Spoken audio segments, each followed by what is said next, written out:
ध्यान आपल्या धरणी माती.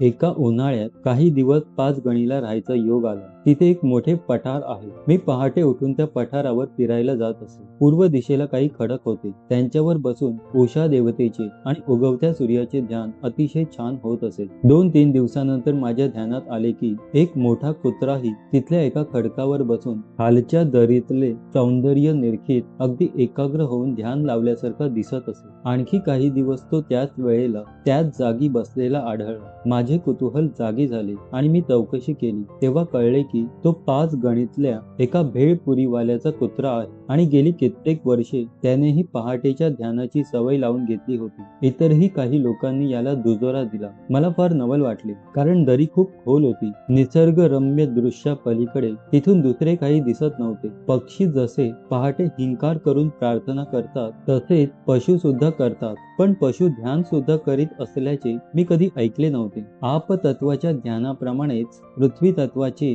ध्यान सुद्धा खूप महत्वाचे आहे. चित्ताच्या प्रसन्नतेसाठी हिरवळीने, वृक्षराजीने व निसर्ग सौंदर्याने नटलेल्या पृथ्वीचे दर्शन सुद्धा उपयोगी पडते. याचसाठी निसर्गरम्य ठिकाणी जाऊन राहण्याची ओढ सर्वांनाच असते. पृथ्वी तत्वाच्या ध्यानासाठी जिथून क्षितिजापर्यंतचे दृश्य दिसत असेल असे स्थान निवडले जाते. गिरीकंदरातून राहण्याची ओढ योग्यांना सुद्धा यासाठीच असते. 5ही महातत्वांनी मांडलेला निर्मितीचा खेळ डोळ्यांसमोर उलगडत जातो. या सर्व पसाऱ्यांसमोर उलगडत जातो. सर्व पसाऱ्यापुढे असलेल्या आपल्या अडचणी आणि समस्या किती क्षुल्लक आहेत ते जाणवायला लागते. निर्मितीसाठी आपल्या साऱ्या संवारक शक्तींना आवर घालायचा असतो तेही जाणवते. मनाची प्रसन्नता घालवत भय, शोक, अतृप्ती, क्रोध, मत्सर, मोह, लोभ अशा शूद्र भावनांची पकड ढिली व्हायला लागते आणि चित्त प्रसन्न होत जाते. वस्तूंना आकार देणे हे पृथ्वी तत्वाचेच कार्य आहे. त्यामुळे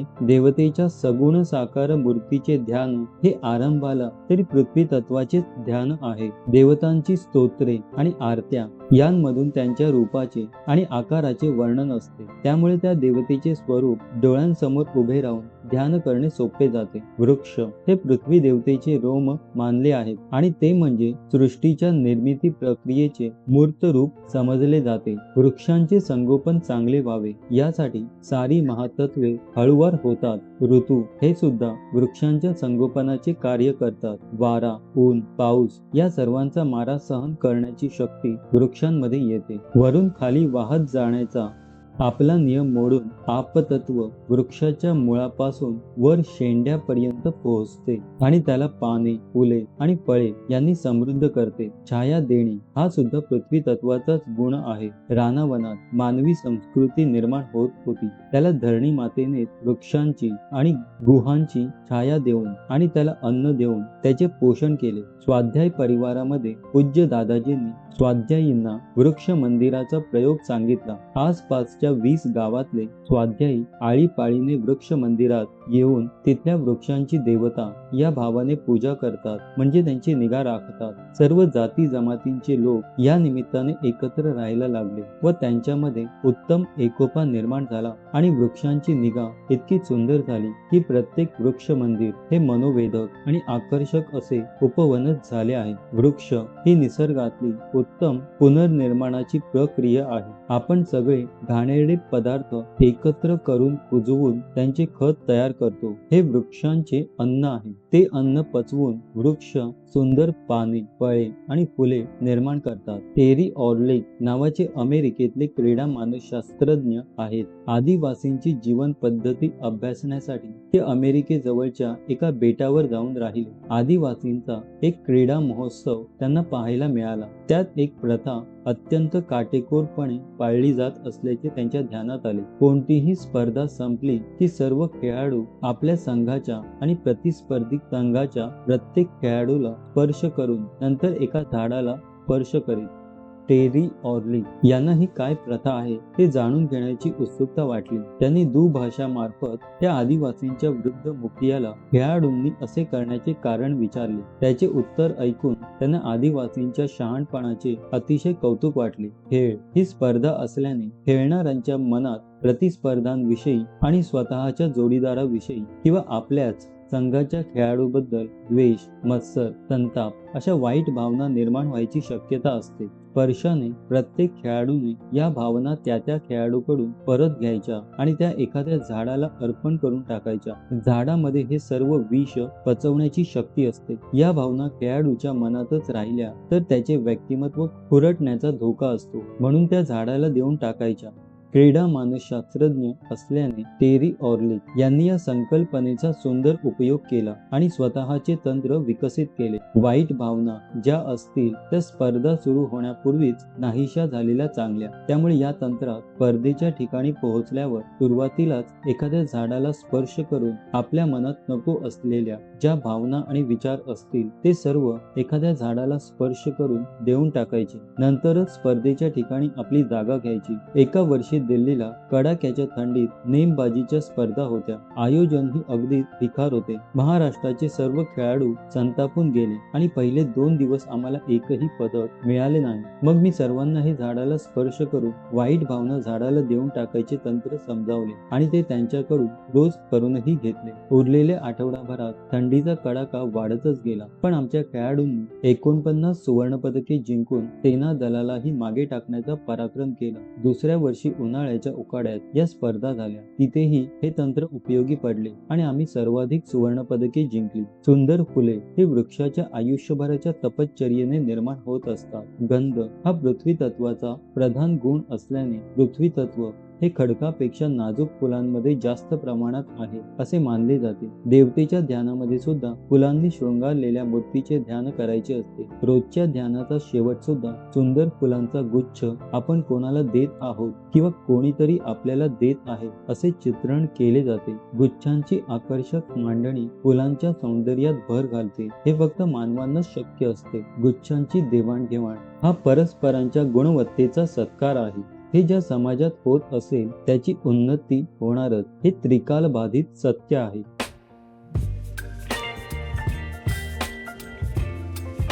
मातेचा प्रेमळ स्पर्श. गती आणि हालचाल नियंत्रण करणारे वायुतत्व हे जितके संवारक आहे तितकेच जीवसृष्टीच्या निर्मितीत ते प्राणरूप धारण करते. सारी इंद्रिये, मन व वाणी त्याच्याच आधारावर कार्य करतात. स्पर्शाने त्याची अनुभूती मिळते. गेल्या वर्षी अमेरिकेत असताना इरिन या नावाचे तुफानी वादळ अटलांटिक समुद्रावरून घोंगावत आले. त्यामुळे आमच्या वास्तव्याच्या शेवटल्या आठवड्याच्या कार्यक्रमाची पार वाताहत झाली. आफ्रिकेपासून हे वादळ निघाले आणि शक्तिमान होत अमेरिकेच्या पूर्व किनाऱ्यावर येऊन आदळले. संपूर्ण किनाऱ्याच्या 3ऱ्या हिस्सा एवढा त्याचा व्याप होता. पूर्व किनाऱ्यावरच्या अनेक शहरांना या वादळाचा तडाखा बसला. न्यूयॉर्क आणि बोस्टन या मोठ्या शहरांचा बराचसा भाग बरेच दिवस पाण्याखाली होता. अशी वादळे बहुतेक खंडांच्या किनारपट्टीवर दरवर्षी हल्ला चढवीत असतात. पण या वादळाच्या निमित्ताने अमेरिकेतल्या शासन यंत्रणेच्या आणि स्वयंसेवी संस्थांच्या कार्यपद्धतीतली सुसूत्रता आणि शिस्त पाहायला व अनुभवायला मिळाली. हवामान खात्याचे अंदाज बरेचसे बरोबर ठरले. 6 राज्यांनी ताबडतोब आणीबाणी जाहीर केली व ज्या भागात पुराचे पाणी शिरण्याची शक्यता होती तिथल्या लोकांना सुरक्षित ठिकाणी हलविण्यात आले. फायर ब्रिगेडने स्वयंसेवकांच्या सहाय्याने उत्तम कार्य केले. पोलिसांनी आणि इतर शासन यंत्रणांनी आपली जबाबदारी चोख पार पाडली आणि जीवितहानी 70 या आकड्यापर्यंत सीमित राहिली. आपल्याकडच्या आपत्ती नियंत्रणाबद्दल न बोललेलेच बरे. 5 महातत्वांपैकी वायुतत्व हे गती आणि हालचाल या दोन्ही बाबी नियंत्रित करते. त्याचा गुण स्पर्श हा आहे. अग्नीप्रमाणे वायूमध्येही प्रचंड संवारक शक्ती आहे, पण जीवसृष्टीच्या निर्मितीसाठी संवारक शक्ती आवरून धरून तो प्राणाचे रूप धारण करतो आणि सर्वांचे पोषण करायला सहाय्य करतो. सारी इंद्रिये, मन व वाणी त्याच्याच आधारावर कार्य करतात.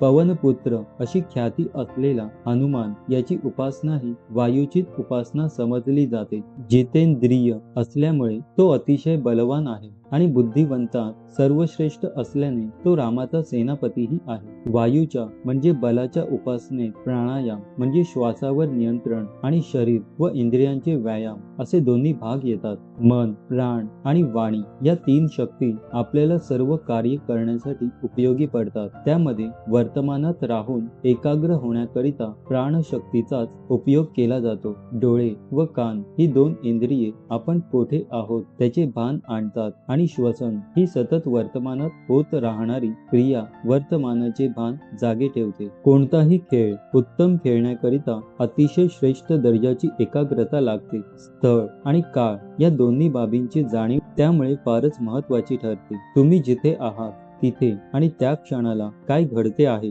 ते तुमच्या नीट ध्यानात यायला हवे आणि ते समजायला आणि उमजायला हवे. तुमचे प्रतिसाद सुद्धा जलद आणि अचूक यायला हवे. तुम्ही जो सराव करीत असाल ती सुद्धा प्राणशक्तीचीच उपासना आहे. ज्या हालचाली तुम्हाला करायच्या असतील त्या नीट लक्ष देऊन सरावाच्या वेळी अचूक करायचा तुम्ही प्रयत्न करीत असता. असे एकाग्र होऊन परत परत करण्याने निरीक्षण, आकलन, अनुमान आणि अचूक प्रतिसाद यांना लागणाऱ्या पेशी तुमच्या यंत्रणेमध्ये निर्माण होतात. म्हणजे मग उत्तम खेळ करण्याची सिद्धी तुमच्या मध्ये येते. कशावर एकाग्र व्हायचे आणि कोणता प्रतिसाद प्रकट करायचा हे तुमच्या सिद्धीमुळे अचूक व्हायला लागते. त्यात एक सहजता येते, ती तुमच्या हालचालीत दिसून येते आणि त्या जास्त जास्त आकर्षक व्हायला लागतात. म्हणूनच जे उत्तम खेळाडू असतील त्यांचा खेळ सर्वांनाच पाहावासा वाटतो. मुळात कशावर एकाग्र व्हायचे हे ठरवण्याची शक्ती प्राणायामामुळे वाढत असल्याने तो नियमित करायलाच हवा. प्रत्यक्ष सरावात आणि सामन्यांच्या वेळी मधून मधून मोकळे क्षण सापडतात तेव्हा मनात भलतेच विचार येऊन ते भरकटण्याचा किंवा प्रलोभनांकडे आकर्षित होण्याचा मोठाच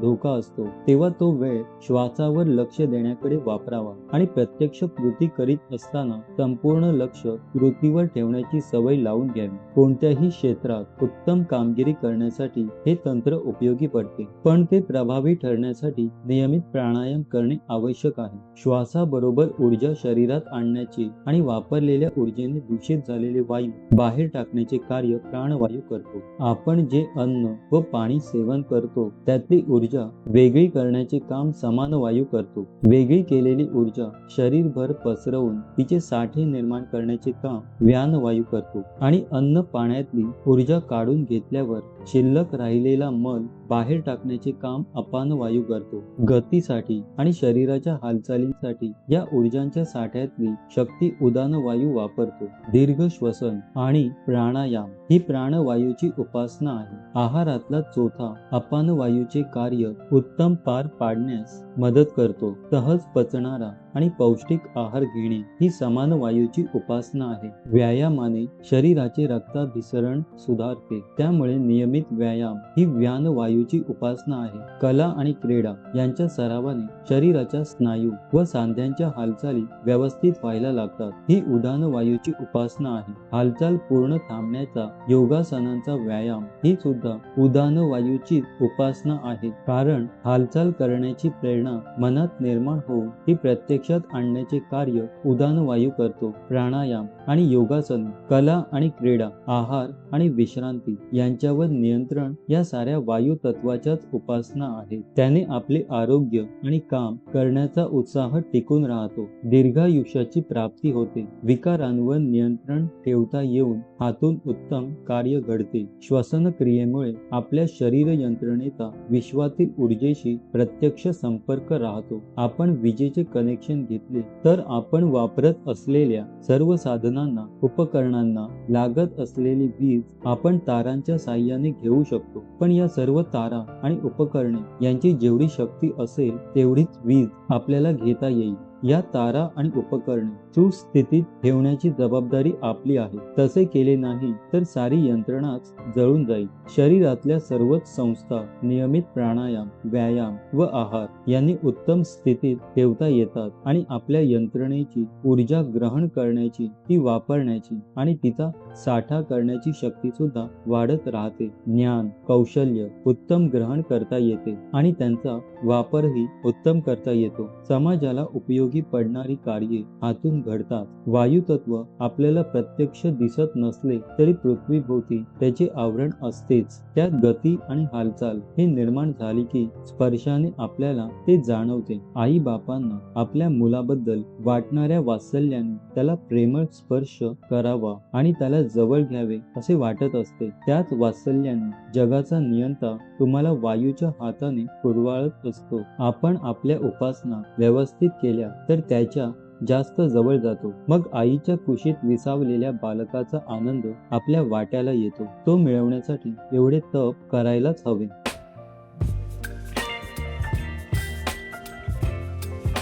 तुका आकाशा एवढा.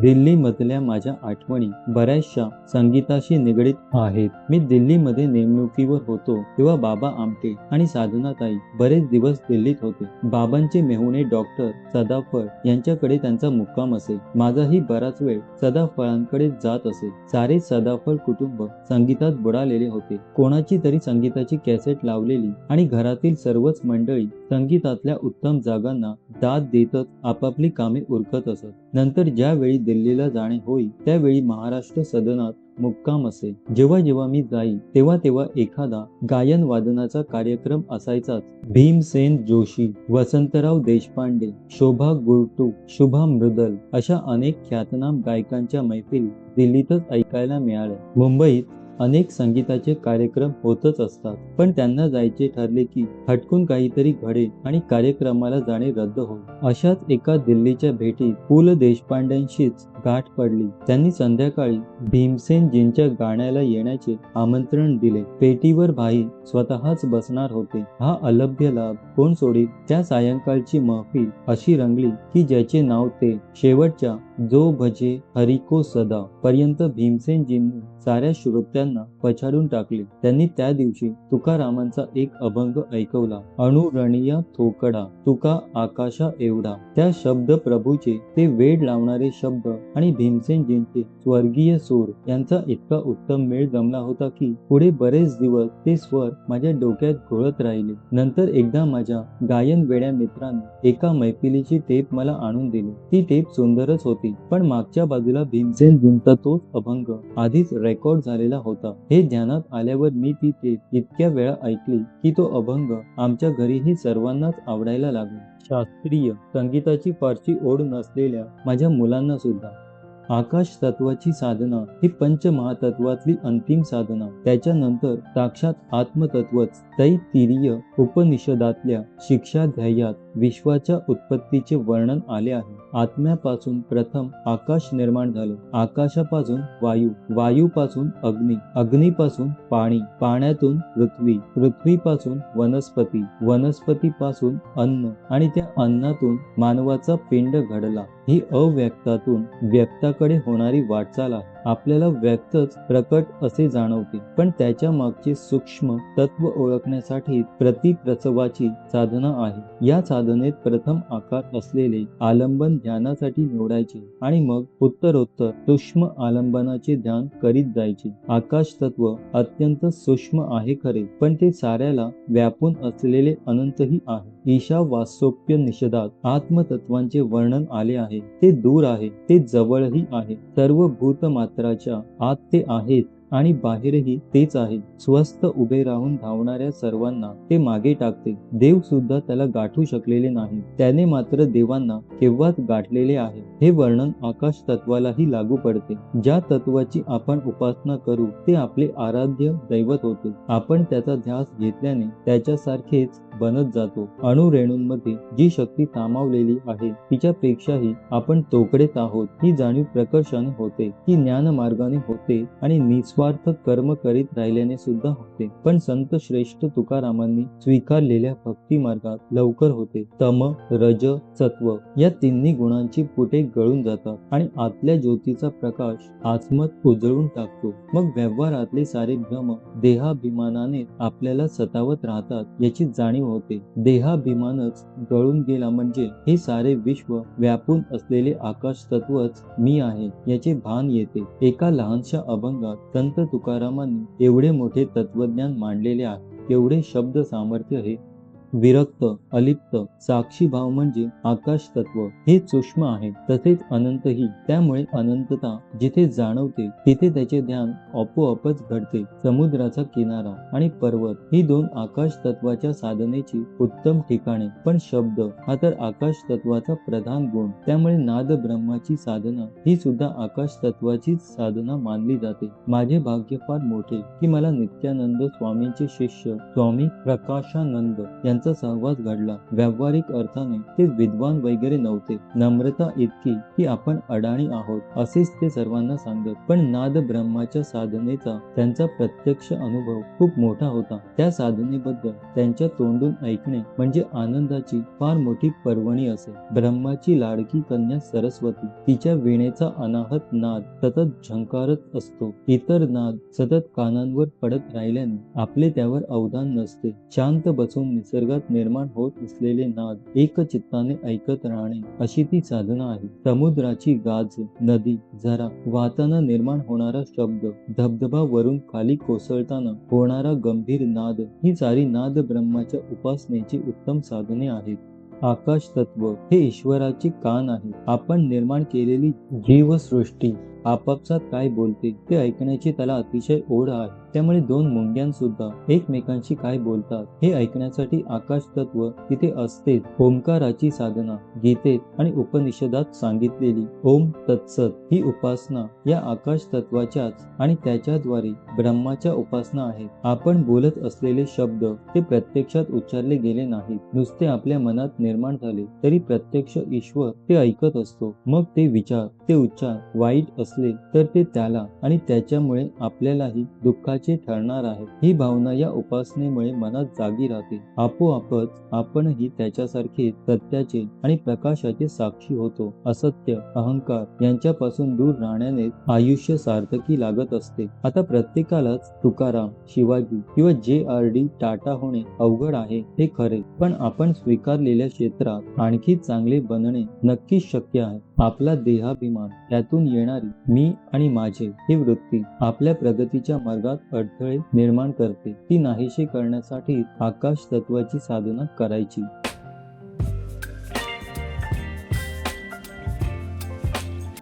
ओम शांती शांती शांती.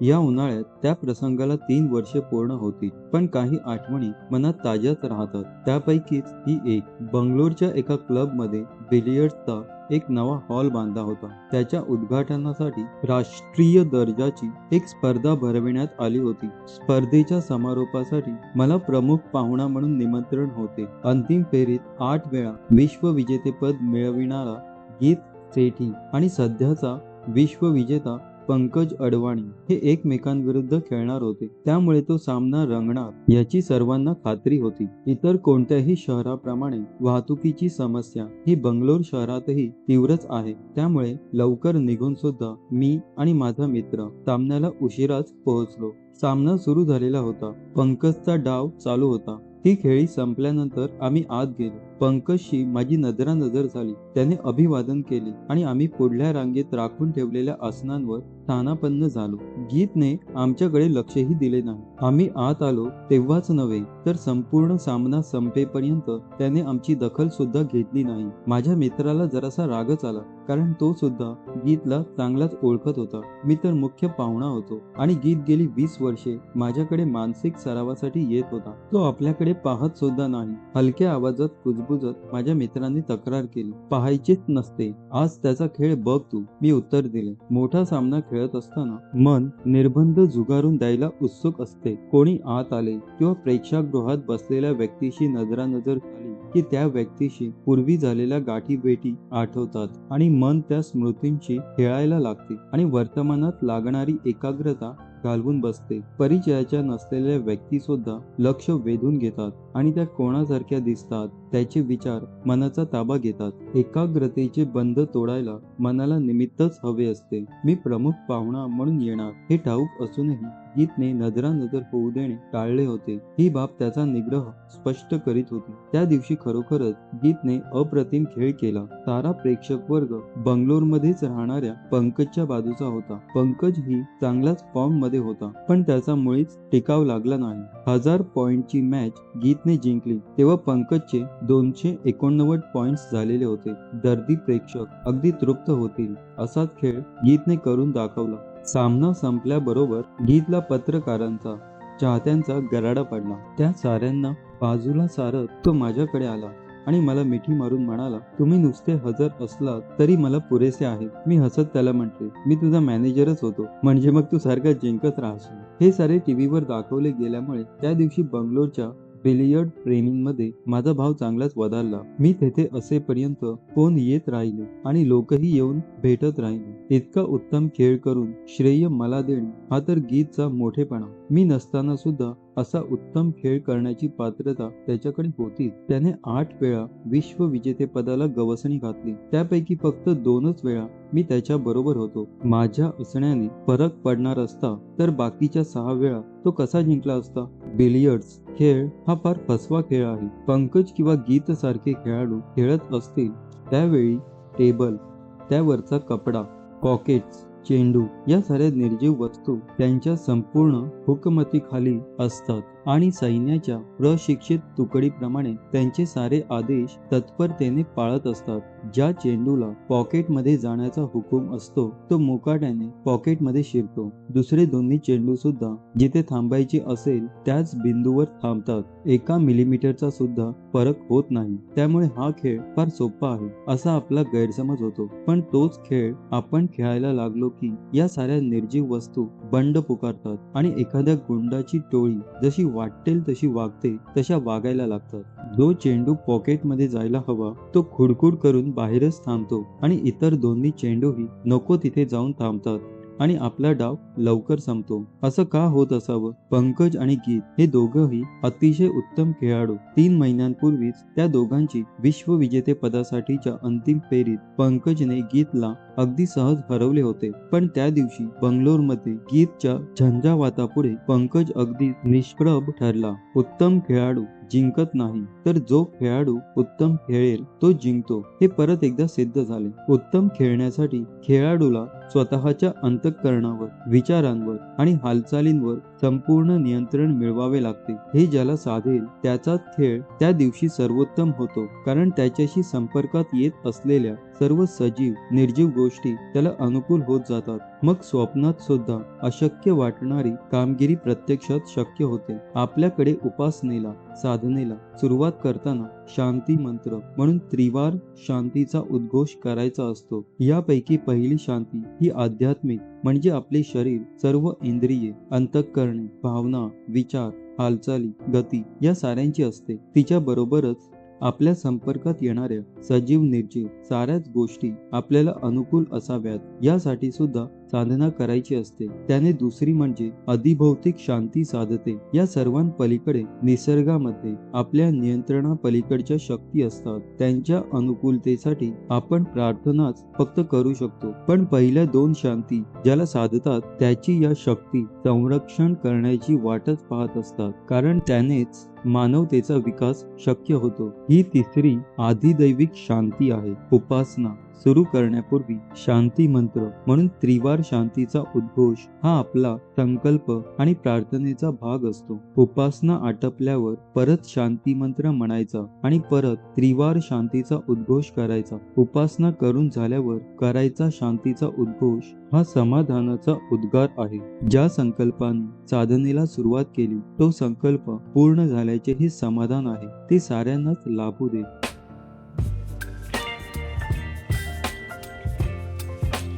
शहाणपण. गोल्फ या खेळाच्या खेळाडूंचे शिबिर होते. डोनॅटो नावाचा इटालियन प्रशिक्षक आलेला होता. मी त्याला विचारले, या सर्व खेळाडूंमध्ये सर्वात चांगला खेळाडू कोण वाटतो? त्याने एकाचे नाव सांगितले. त्यालाच मानसिक सरावाची जास्त गरज आहे, कारण तो फार दडपणाखाली खेळतो, असे डोनॅटोचे म्हणणे होते. मी दुसऱ्या दिवशी सर्वांचा खेळ पाहिला तेव्हा त्याच खेळाडूच्या खेळातली सफाई मलाही भावली. मग त्याच्याबरोबर मी वैयक्तिक सत्र घेतले तेव्हा कळले की पहिल्याच मोठ्या स्पर्धेमध्ये त्याने अप्रतिम खेळ करून नवा राष्ट्रीय उच्चांक करून राष्ट्रीय अजिंक्यवीर आणि इतर नामांकित खेळाडूंना हरवत ती स्पर्धा जिंकली होती. त्यानंतर मात्र कित्येक वर्षे त्याला एकही मोठी स्पर्धा जिंकता आलेली नव्हती. अधूनमधून त्याचा खेळ खूपच सुंदर होई, पण तो दर्जा शेवटपर्यंत टिकवणे शक्य होत नसे. काही वेळा तर खेळ इतका खराब होई की मुख्य स्पर्धेच्या अगोदरच तो स्पर्धेबाहेर फेकला जाई. मला एक उर्दू काव्य आठवले. तिने अजाणता सहजच मला स्पर्श केला. माझ्या खुळ्या मनाने कितीतरी स्वप्ने पाहून टाकली. असा त्यातला पहिला शेर होता.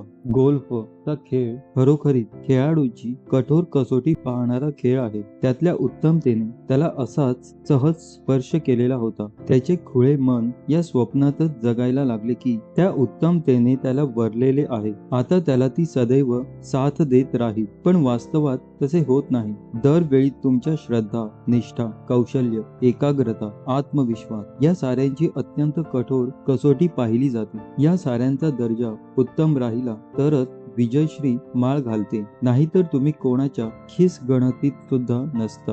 गोल्फच्या खेळाबद्दल एका तज्ञ खेळाडूचे हे उद्गार आहे. उत्तम गोल्फ खेळाडू बनण्यासाठी बालकाचा उत्साह, तरुणाचे बल व कौशल्य आणि वृद्धाचे शहाणपण यांची आवश्यकता असते. मानवी आयुष्यात सुद्धा यशस्वी होण्यासाठी या साऱ्यांची गरज आहे. अमेरिकेत टायगर वुड्स या महान खेळाडूचा खेळ पाहायला आम्ही गोल्फ सामने बघायला मोठ्या उत्सुकतेने गेलो. पण त्या स्पर्धेमध्ये टायगरचा सूरच लागला नाही. जगातला सर्वोत्तम समजला गेलेला हा खेळाडू 150 स्पर्धकांमध्ये 100वा आला. त्याला पुढले 2 दिवस खेळायलाही मिळाले नाही, कारण पहिले 75 खेळाडू पात्र ठरले होते. भरघोस यश मिळालेले असले म्हणजे स्वतःच्या आणि इतरांच्याही अपेक्षा वाढलेल्या असतात. पण आपले प्रतिस्पर्धी सुद्धा भक्कम तयारी करून येतात. त्यामुळे त्यांचा खेळ बहरला की अपेक्षित यश मिळणे अवघड होऊन बसते. वारंवार आपली आणि चाहत्यांचीही निराशा होत राहते. अशा वेळी उत्साह नाहीसा होऊन जातो. चिडचिड व्हायला लागते.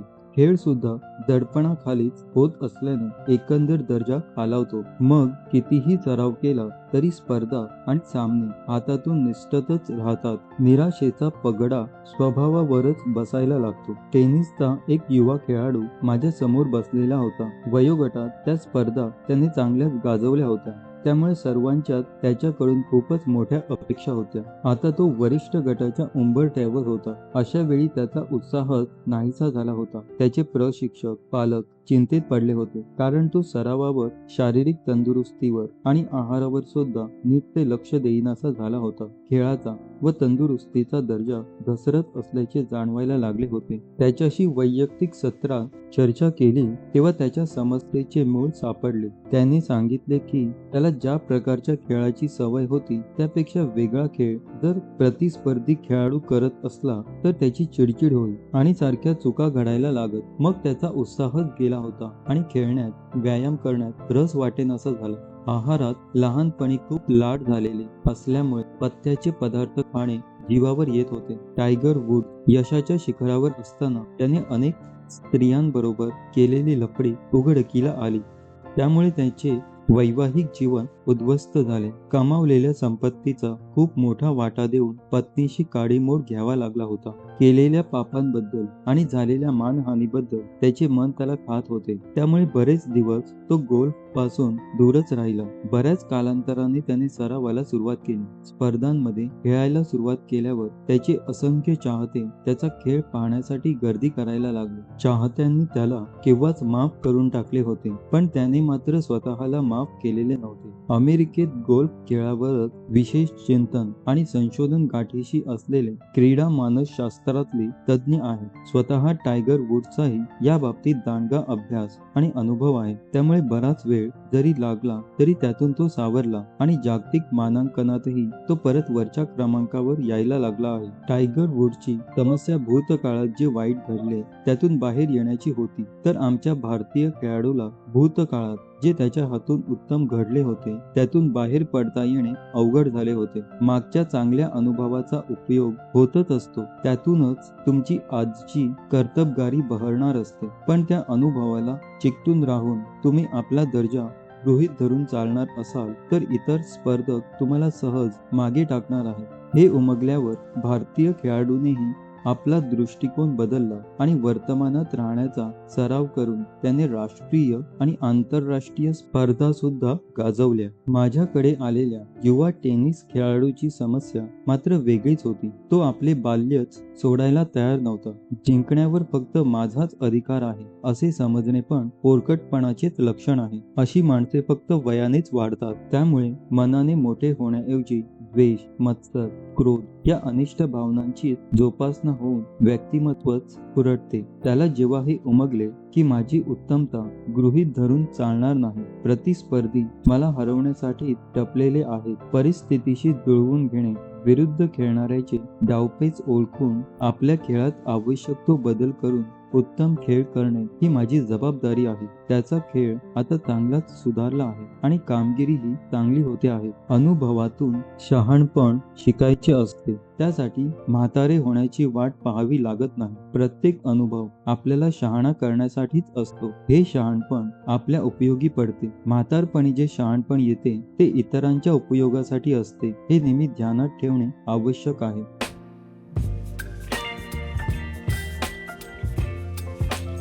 लहरालो तिरंगा प्यारा. बऱ्याच कालांतरानंतर औरंगाबादला भेट देण्याचा योग आला. विभागीय क्रीडा संकुलात नेमबाजीची रेंज तयार केली आहे. तिचे उद्घाटन करण्याचा समारंभ होता. रेंज तर छान झाली आहेच, पण ते भव्य क्रीडा संकुल पाहून सुद्धा अतिशय समाधान वाटले. अंजली भागवत प्रमुख पाहुणी म्हणून आली होती. तिला अर्थातच तिने नेमबाजीला सुरुवात केली ते दिवस आठवले. जेमतेम 6 नेमबाज एका वेळी सराव करू शकतील अशी उघड्यावरची रेंज. त्यातून सरावासाठी 1-2 बंदुका आणि पिस्तुले उपलब्ध होती. गोळ्या मिळत नसत, त्यामुळे त्याचे रेशनिंग असे. 2-2 तास नंबर लावून बसावे. तेव्हा कोठे 15-20 मिनिटे सरावाला मिळत. तशाही परिस्थितीत अंजली, सुमा, दीपा, अनुजा या साऱ्यांनी जिद्दीने खेळ शिकून घेतला आणि साऱ्या जगाला दिपवून टाकणारे यश मिळवले. अफाट गुणवत्ता असणारी पिढी आपल्याकडे आहे, पण सोयी आणि साधने त्यांना उपलब्ध होत नाहीत. तज्ञांचे मार्गदर्शनही मिळत नाही. भविष्यात पोटा पाण्यासाठी काय करायचे ही समस्या सुद्धा भेडसावत असते. असे असतानाही आयुष्यातली सर्वोत्तम वर्षे खेळासारख्या दुर्लक्षित क्षेत्राला अर्पण करून टाकणाऱ्या भारतीय युवा पिढीतल्या अशा प्रतिनिधींचे मला सतत कौतुक वाटत आले आहे. आपल्याकडेही या खेळावर थोडा नव्हे तर प्रचंड प्रमाणावर पैसा खर्च होत आहे. सुविधा सुद्धा निर्माण होत आहे, पण त्यांचा वापर कसा करायचा याचे नियोजन नीट होत नसल्याने त्या तशाच पडून राहतात आणि गुणवत्ता असलेले खेळाडू सुविधांपासून वंचितच राहतात. हे दुष्टचक्र थांबवायला हवे. आम्ही नुकताच मुंबईत एक प्रयोग केला. गोरेगावात क्रीडा प्रेमी मंडळींनी ओझोन क्लब मध्ये एक सुंदर जलतरण तलाव बांधला आहे. मी तो पाहिला आणि त्याच्या प्रेमातच पडलो. मी त्यांना तिथे जलतरण अकादमी चालवण्याची कल्पना सुचवली आणि त्यासाठी लागणारे तज्ञांचे सहाय्य मिळवून देण्याचे आश्वासन दिले. अकादमी चालवण्याची जबाबदारी प्रख्यात जलतरण प्रशिक्षक स्मिता दिवगीकर यांनी स्वीकारली. मानसिक सरावाचे काम आमच्या पुरुषोत्तम अकादमीने आपल्याकडे घेतले. आहारशास्त्र, शारीरिक तंदुरुस्ती, वैद्यकीय गरजा अशा साऱ्याच क्षेत्रातले तज्ञ मदतीला आले. यंदाच्या फेब्रुवारीतच विशेष गाजावाजा न करता अकादमी सुरू झाली. जेमतेम 6 महिने सुद्धा झाले नाही. गेल्याच आठवड्यात जलतरणाच्या राष्ट्रीय वयोगट स्पर्धा गोव्यात घेतल्या गेल्या. त्यात या अकादमीच्या जलतरणपटूंनी 3 सुवर्ण, 2 रजत व 2 कांस्य अशी 7 पदके जिंकून सर्वांना चकित केले आणि महाराष्ट्राला सांघिक अजिंक्यपद मिळवून देण्यात हातभार लावला. असे उपक्रम ठिकठिकाणी राबवले जाण्याची गरज आहे. म्हणजे आंतरराष्ट्रीय दर्जाचे खेळाडू तयार करण्यासाठी भक्कम पाया तयार होतो. क्रीडांगणे ही निधर्मी लोकशाही रुजवण्याच्या दृष्टीने अत्यंत महत्वाची केंद्रे आहेत. क्रीडा कौशल्याचे वाटप करताना निसर्ग तो खेळाडू कोठे जन्माला आला, कोणत्या जातीचा, धर्माचा किंवा राजकीय पक्षाचा आहे हे बघत नाही. जो खेळाडू उत्तम तयारी करून कौशल्याची जोपासना करील तो यशाचा अधिकारी होतो. असे खेळाडू हे राष्ट्राची, राज्याची, नगराची शान असतात. तेथल्या इमारती नव्हे, हे अजून आपल्याला उमगलेले दिसत नाही. इंग्रजांच्या नाकावर टिच्चून इंग्लंडमध्ये मँचेस्टरच्या राष्ट्रकुल स्पर्धात 4 वेळा आपले राष्ट्रगीत वाजवण्याचा आणि आपला तिरंगा फडकवण्याचा पराक्रम अंजलीने केला होता. त्याचे वर्णन तिने औरंगाबादच्या कार्यक्रमात केले तेव्हा साऱ्या श्रोत्यांना तो थरार प्रत्यक्ष अनुभवल्यासारखा वाटला. अंजलीचे खरे कौतुक यासाठी की ती आपल्या गृहिणी, माता या भूमिका उत्तम पार पाडतानाच प्रशिक्षणाची जबाबदारी घेऊन नवे नेमबाज तयार करीत आहे. त्याबरोबरच स्पर्धात्मक नेमबाजीतही भाग घेऊन तिच्यापेक्षा 20-25 वर्षांनी लहान असलेल्या खेळाडूंबरोबर देशाचे आंतरराष्ट्रीय स्पर्धांमध्ये प्रतिनिधित्व करते आहे. अशी निष्ठा आपल्या खेळावर असायला हवी. हिंदी सिनेमामध्ये नायक म्हणून गाजलेले नट जिम मध्ये व्यायाम करून चांगले शरीर सौष्ठव कमावून त्याचे प्रदर्शन करतात. त्यापासून स्फूर्ती घेऊन युवक वर्ग शरीर सौष्ठव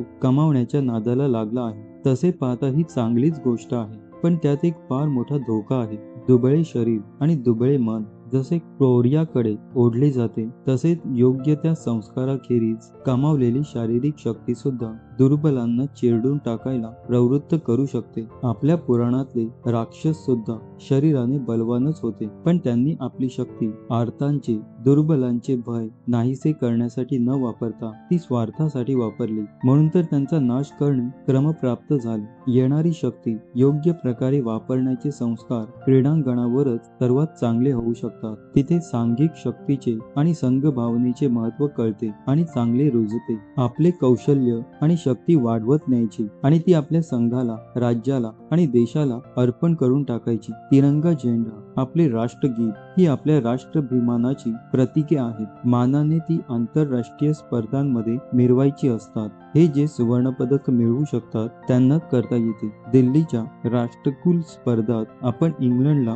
2 सुवर्णपदकांनी मागे टाकले होते. त्याच नेटाने ऑलिम्पिक खेळांसाठी सुद्धा प्रयत्न चालू राहायला हवे होते, पण ते झाले नाही. मग 2012च्या लंडन ऑलिम्पिक मध्ये 29 सुवर्णपदके मिळवून इंग्लंड हा देश अमेरिका आणि चीनच्या मागोमाग 3ऱ्या क्रमांकावर आला. आपल्या वाट्याला एकही सुवर्ण पदक आले नाही आणि आपण 55व्या क्रमांकावर टेकलो गेलो. जागतिक महासत्ता होण्याचे स्वप्न पाहणाऱ्यांना हे अपमानास्पद आहे. आम्ही राष्ट्रकुल स्पर्धांसाठी नेमबाजीच्या संघासाठी पुण्याला शिवछत्रपती क्रीडा संकुलात तयारी करत असताना इम्रान खान नावाचा सेना दलाचा नेमबाज माझ्याकडे आला. मी क्रीडा मानसशास्त्रावरचे पुस्तक इंग्रजीत लिहिल्याबद्दल त्याची तक्रार होती. मी प्रकाशकांच्या मागे लागून हिंदी अनुवाद करून घेतला. त्याची लेखकाची प्रत माझ्याकडे आल्यावर मी ती इम्रानला दिली. त्याने किंमत विचारल्यावर मी सांगितले 1,00,000 रुपये ही लेखकाची प्रत आहे.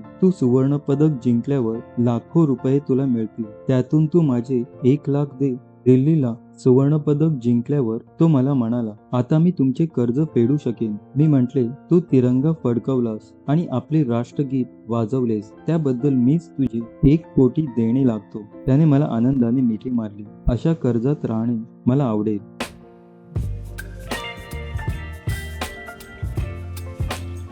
मोहाचे क्षण.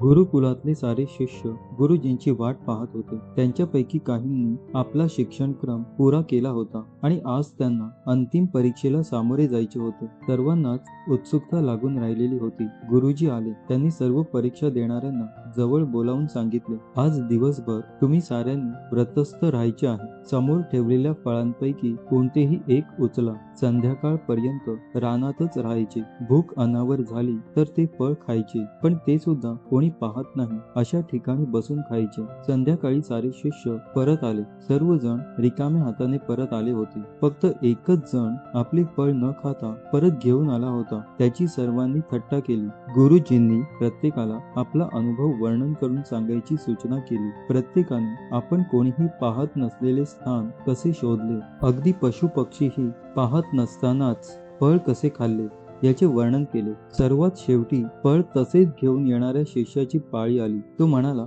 मलाही असा एकांत मिळाला, पण फळ खाण्याआधी माझ्या मनात विचार आला, कोणीच पाहत नाही अशी जागा हवी. मग मी तर पाहत होतोच, मग फळ कसे खाणार? म्हणून मी पूर्ण अनशन केले आणि हे फळ परत आणले. गुरुजी प्रसन्न झाले. ते म्हणाले, याची विवेकबुद्धी पक्की शाबूत आहे. पापालाच एकांताची गरज असते. ते करताना कोणी पाहू नये याची काळजी घ्यावी लागते. इतरांनी पाहिले तर शिक्षा भोगावी लागते. पण मूळ मुद्दा पापच न करण्याचा आहे. कोणीही पाहिले नाही तरी हे करणे योग्य नाही असे आपली विवेकबुद्धी आपल्याला सतत बजावून सांगत असते. पापाचे फळ हे चवीला अत्यंत मधुर असलेल्या विषासारखे असते. कोणीही पाहत नसतानाच विवेकबुद्धी जागी राहणे आणि आपण तिचे ऐकणे गरजेचे आहे. नाहीतर जगात पापच वाढत राहील आणि त्याचा त्रास पाप करणारा असेल त्याला होतोच, पण इतरांनाही होतो. म्हणून पापाला शिक्षा द्यावी लागते. विवेकबुद्धी जागी राहणे आणि तिच्या सांगण्याप्रमाणे वागणे हे तप. त्यात त्रास वाटून घ्यायचा नसतो, कारण तप नीट केले नाही तर नंतर पश्चाताप वाट्याला येतो. तो फार भयंकर असतो. यंदाची IPL स्पर्धा फिक्सिंगसाठी गाजली. खेळ चांगला पाहायला मिळाला खरा, पण त्यात लाखो करोडोंचा भ्रष्टाचार झाला. आधीही होत होता, पण यावेळी तो उघडकीला आला. अनेक जणांना अटक झाली आणि येत्या काही दिवसांत आणखी अनेकांना अटक होईल. क्रिकेट हा जिथे खेळला जातो तिथे अत्यंत लोकप्रिय आहे. आता टीव्हीवर प्रत्यक्ष पाहण्याची संधी उपलब्ध असल्याने चाहत्यांची संख्याही प्रचंड प्रमाणात वाढलेली आहे. फुटबॉल, बास्केटबॉल, टेनिस, बेसबॉल या खेळांच्या प्रेक्षकांची संख्या सुद्धा टीव्हीमुळे प्रचंड आहे. त्या खेळांवर जुगार खेळणाऱ्यांची संख्या सुद्धा मोजता येण्याच्या पलीकडे गेलेली आहे. हा जुगार थांबविता येणे अशक्य वाटल्याने अनेक देशांच्या शासनांनी त्याला कायदेशीर रूप देऊन होणाऱ्या उलाढालीत शासनाचाही वाटा पक्का करून टाकला. ही चलाखी इतर अनेक देशांप्रमाणे भारतालाही साधलेली नाही अजून तरी. त्यामुळे हा जुगार अंडरवर्ल्डच्या ताब्यात आहे आणि त्याची उलाढाल सुद्धा हवाला पद्धतीमुळे जगभर पसरलेली आहे. सार्वजनिक जागी जुगार खेळणे जास्त निषिद्ध मानले गेले आहे, कारण त्यामुळे युवा पिढीवर अनिष्ट संस्कार घडतात. जुगाराचा अड्डा चालवून त्यातून फायदा काढणे त्याहूनही वाईट. म्हणून या सर्व प्रकारांना चढती वडती शिक्षा असते. पण IPL मध्ये जे झाले ते याहून फारच भयानक होते. त्यात पैसे लावणाऱ्यांचीच नव्हे तर असंख्य चाहत्यांची देखील प्रचंड प्रमाणावर फसवणूक केली गेली. तुम्ही आपला व्यवसाय निवडता त्यावेळी त्याच्याशी इमान राखणे हे अपेक्षितच असते. त्याच्याशी द्रोह करणे म्हणजे देशद्रोहासारखेच अत्यंत वाईट आहे. क्रिकेटच्या बुकींना आणि तो धंदा चालविणाऱ्यांना कोणत्याच इमानाशी काही देणे घेणे नाही. त्यांना हवा असतो तो फक्त पैसा. मॅच फिक्सिंग, स्पॉट फिक्सिंगसाठी ते सारखी खटपट करीतच असतात. यासाठी खेळाडूंच्या अवतीभोवती प्रलोभनाचे जाळे प्रचंड प्रमाणात पसरलेले असते. काय होणार ते आधीच ठाऊक असल्याने कोट्यावधी रुपये एकेका मॅच मध्ये कमावता येतात. पैसे लावणाऱ्यांना आपली फसवणूक होत आहे हे समजत सुद्धा नाही आणि हरलेल्या रकमा वसूल करण्यासाठी अंडरवर्ल्डची ताकद वापरली जात असते. त्यामुळे ती रक्कम वाटेल त्या मार्गाने उभी करायचा प्रयत्न केला जातो. यातून अपहरण, खून, दरोडे, आत्महत्या असे अनेक प्रकार घडतात. IPLचे अध्यक्ष श्रीनिवासन यांना आपल्या सत्तेचा अनावर मद चढलेला दिसतो. जोडीला भल्या बुऱ्या मार्गाने कमावलेला पैसा आहे. जावया करवी लूटमार केल्याचे उघड आरोप होत असतानाही निलाजरेपणाने ते बक्षीस समारंभासाठी गेले. तिथे प्रेक्षकांची हुर्योच वाट्याला आली. त्यांची मानहानीही एवढ्यावरच आटोपेल असे वाटत नाही. जे तिन्ही खेळाडू अटकेत आहेत ते सारे अफाट गुणवत्ता असलेले खेळाडू, पण कोणीच पाहत नाही या भावनेने ते प्रलोभनांना बळी पडले आणि आता फक्त पश्चातापच वाट्याला येणार उरलेल्या सर्व आयुष्यासाठी. नाहीतर त्यांनाही सचिन राहुल सारखी उज्ज्वल कीर्ती मागे ठेवून सन्मानाने निवृत्त होता आले असते. या दोघांच्या निष्ठेला आणि तपश्चर्येला सलाम. आणि ज्यांनी IPL मध्ये समोर आलेली प्रलोभने निग्रहाने टाळली त्यांनाही सलाम, कारण यातून ते आणि त्यांचा खेळ बहरणार आहे.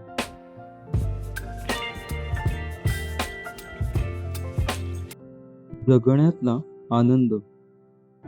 नव्या वर्षाचे शुभचिंतन करणारी भेटकार्डे आली होती. एक भले मोठे सुंदर चित्र वर असलेले होते, तर दुसरे साधे पोस्टकार्ड होते. त्यावर हातानेच नक्षी काढलेली होती. नवल म्हणजे दोन्ही वरचा संदेश एकच होता. नवे वर्ष आपणाला सुख समृद्धीचे आणि आनंदाचे जावो. दोन्ही संदेश स्वतःच्या हस्ताक्षरात लिहिलेले होते. दोघांनाही एकच संदेश सुचावा याचे नवल वाटले, पण दोन्ही एकच असल्याने माझे लक्ष जास्त प्रमाणात वेधले गेले. आनंदाचे वर्ष जावो असे म्हणताना सुख समृद्धी त्यातून वेगळी काढली गेली होती. काय काय झाले म्हणजे वर्ष आनंदाचे गेले असे म्हणता येईल. सगळे आपल्या मनाप्रमाणे घडले म्हणजे आनंद. एका माणसाच्या दोन विवाहित मुली, एकीचा नवरा माळी तर दुसरीचा कुंभार. तो माणूस वारीला निघताना दोघींच्या घरी गेला. दोघींनाही त्याने विचारले, तुझ्यासाठी देवाकडे काय मागू? माळ्याची बायको म्हणाली, यंदा भरपूर पाऊस पडू दे, म्हणजे आमचे शेत चांगले पिकेल आणि भरपूर फुले निघतील. तर कुंभाराची बायको म्हणाली, यंदा आकाश निरभ्र राहू दे, म्हणजे आमची मडकी चांगली भाजली जातील. आता हे दोन्हीही तो देव तरी कसे करणार? आप्तेष्ट आणि मित्रमंडळींना शुभेच्छा देण्याचा अतिशय सुंदर प्रघात आहे. आता तर मोबाईल फोनमुळे छानच व्यवस्था झाली आहे. या शुभेच्छांचा प्रतिसाद द्यायचा असतो. आपले वर्ष आनंदात जावो असे म्हणणाऱ्यांची संख्या वाढती असावी, पण त्यांचेही वर्ष आनंदात जावे असेच आपल्याला मनापासून वाटायला हवे. आपल्या परिवाराचीच संख्या वाढती राहावी याची काळजी घ्यायची असते. आपल्या संपर्कात येत असलेल्या सर्वांचे भले चिंतायचे असते, पण आपले प्रतिस्पर्धी असतात त्यांचे काय? कारण प्रतिस्पर्धी प्रबळ झाले तर आपण जिंकणार कसे? प्रतिस्पर्धी दुर्बळ असावा असे वाटणे ही आपल्या प्रगतीच्या मार्गातली मोठी धोंड आहे. हेच अनेकांच्या ध्यानात येत नाही. ज्याला अजिंक्यवीर बनायचे असेल त्याने दुर्बल प्रतिस्पर्धी शोधायचे नसतात. आपल्याहून सबल जे असतील त्यांच्यापेक्षा आपला दर्जा वाढवून त्यांना हरवायचे असते. जास्त वरच्या दर्जाच्या स्पर्धांमध्ये भाग घ्यायचा असतो. जसजसे सबल प्रतिस्पर्धी मिळत जातील तसा आपला दर्जाही वाढत जातो. फक्त दुर्बल प्रतिस्पर्ध्याशी स्पर्धा करीत राहिले तर आपलाच विकास खुंटतो. मग पडतूस स्पर्धातली बक्षिसे आणि प्रशस्तीपत्रे मानाने मिरवली जातात. अर्थात यातही आनंद वाटणारे असतातच, पण आपण त्यांच्यात सामील व्हायचं. बहुतेक सर्वजण अनुकूल परिस्थितीच्या शोधात असतात. अनुकूल काळ म्हणजे चांगला काळ असाच सर्वसाधारण समज असतो. तुमचे भविष्य चांगले जाईल असे सांगणाऱ्या ज्योतिषाकडे जास्त गर्दी होते. पण अनुकूल परिस्थितीमुळे थोर झालेली माणसे मानवी इतिहासात सापडणे शक्य नाही. थोरपणाचे गमकच मुळी प्रतिकूल परिस्थितीला समर्थपणे तोंड देऊन आपल्या ध्येयासाठी संघर्ष करीत राहणे हे आहे. प्रतिकूल परिस्थिती आवडून घ्यायला हवी असे नव्हे, पण परिस्थितीचे अनेक घटक आपल्या नियंत्रणाच्या बाहेर असतात. तेव्हा कठीण प्रसंग येणार आहेत, मनविरुद्ध गोष्टी घडणार आहेत, प्रसंगी अपयशाचाही सामना करावा लागणार आहे. याचे भान ठेवून स्वतःचे ज्ञान, कौशल्य आणि निष्ठा यांचा दर्जा सतत वाढता राहील याची काळजी घ्यायची असते. मुख्य म्हणजे काय वाटेल ते झाले तरी आपला उत्साह आणि आपल्या कामगिरीचा दर्जा टिकवून धरायचा असतो. चित्त प्रसन्न ठेवणे याला योगात अतिशय महत्त्व दिले गेले आहे. अनुकूल परिस्थितीत हे सहज साधते, पण प्रतिकूल परिस्थितीतच याची जास्त गरज असते. आपण जर निरुत्साही झालो तर त्याचा परिणाम आपल्या सहकाऱ्यांवर आणि एकंदर वातावरणावर होत असतो. उत्साह टिकवण्यासाठी जिद्द आणि निष्ठाच उपयोगी पडतात. या दोन्ही आपल्या जवळ असल्या तर आधारासाठी बाहेर पाहावे लागत नाही. तो आतून येतो आणि इतरांनाही उपयोगी पडतो. जिद्द आणि निष्ठा असलेल्या माणसांचा उत्साह देखील सांसर्गिक असतो. नुसत्या शुभेच्छांच्या जोरावर वर्ष आनंदात जाऊ शकले असते तर आणखी काय हवे होते? आपले संकल्प पार पाडण्यासाठी आपल्यालाच योग्य दिशेने जाण्याचे कष्ट घ्यावे लागतात. सारे संकल्प मोजमापाच्या आवाक्यातले नसतात. इतरांशी संबंध सुधारण्याचा संकल्प अतिशय उत्तम मानला गेलेला आहे, पण तो कितपत सिद्धीला गेला हे कसे मोजणार? वर्षाच्या सुरुवातीचे काही दिवस संकल्प पार पाडण्याचा निश्चय टिकतो, पण मग जुन्या सवयी जोर धरतात आणि वर्षाच्या शेवटी पुढाऱ्यांच्या आश्वासनासारखे तेच संकल्प परत करावे लागतात. माझ्या नात्यातल्या एका ज्येष्ठ व्यक्तीने सांगितले होते, सिगारेट सोडणे अगदी सोपे आहे. मी आजपर्यंत 100 वेळा तरी सिगारेट ओढायचे सोडले आहे. सवयी पुढे आणि स्वभावापुढे आपण हतबल होऊन जातो. शोक, संताप, भय, मत्सर, द्वेष अशांसारख्या भावनांना आवर घालण्याऐवजी मला हे मुळीच खपत नाही, मला हे जमतच नाही, माझ्या पत्रिकेतले ग्रहच चांगले नाही अशांसारखे नकारात्मक विचार आपण स्वीकारतो आणि या दुष्ट भावनांची जन्मकैद भोगत राहतो. हे सारे आपले घडणाऱ्या घटनांना प्रतिसाद आहेत आणि ते बदलणेच फक्त आपल्या हातात आहे याचा विसर पडतो. ज्या गोष्टींवर आपले मुळीच नियंत्रण नसते त्यांच्याबद्दलच आपण चिडचिड, कुरकुर करीत राहतो. याने आपण आपले केवढे नुकसान करून घेत असतो याचा अंदाजही करणे अवघड आहे. स्वतःमध्ये सुधारणा करीत राहून येणाऱ्या आव्हानांना तोंड देत राहणे यातच खरा आनंद असतो. सुखाची ओढ व दुःखाचा तिटकारा ही मानवी स्वभावातच असणारी जोडी आहे. पण सुखाच्या शोधात निघाले की दुःखाचे डोंगरच समोर येऊन उभे राहतात. सुख पाहता जवापाडे, दुःख पर्वता एवढे. सुख आणि दुःख समर्थपणाने भोगत असताना चित्त प्रसन्न ठेवायचे आणि ध्येयाकडे वाटचाल करीत राहायचे. ही माणसासाठी आयुष्यभराची साधना आहे. आनंद मानायचाच झाला तर प्रलोभनाला बळी पडत राहण्यातही आहे, पण त्याने आपण स्वतःचे आणि समाजाचेही केवढे तरी नुकसान करून ठेवतो. संयमातल्या आणि कर्तबगारीतल्या आनंदाची ओढ सर्वांना लागावी आणि तो आनंद या वर्षात सर्वांना मिळावा ही शुभेच्छा.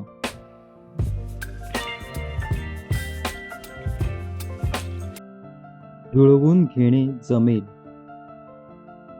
माझी भोपाळला बदली झाली तोपर्यंत मला मुंबईची चांगलीच सवय झालेली होती. मुंबईला पहिल्यांदा आलो तेव्हा या इतक्या बहुरंगी आणि बहुढंगी शहराची कोणाला सवय होऊ शकेल असे वाटले नव्हते. कॅडबरी, गोदरेज यांसारख्या परिचित ब्रँडच्या कंपन्यांची नावे वाचून नव्याने मुंबईत येणाऱ्या खेड्यातल्या पाहुण्याला जसे नवल वाटले असेल तसे ते आम्हालाही वाटले होते. दादरच्या फुटपाथवर सुपर मार्केटचे भयंकर आकर्षण वाटले होते. इतके की एखादी गरजेची वस्तू घ्यायला बाजारात गेलो की अनेक अनावश्यक वस्तू सुद्धा घेतल्या जायच्या. पहिले कितीतरी दिवस एखाद्या जत्रेतच राहत असल्याची भावना मनात असे. मी पोलीस ट्रेनिंग कॉलेजमध्ये बिलियर्ड्स व स्नूकर हे खेळ नव्याने शिकलो होतो. त्या खेळांचे व नेमबाजीचे सुद्धा मला जवळजवळ व्यसन लागल्यासारखे झाले होते. मुंबईत हे दोन्ही खेळ खेळायला मिळणार याचा मला आनंद झाला. घराच्या बाजूलाच दादर क्लब होता. वरळीला म्हणजे ऑफिसच्या वाटेवरच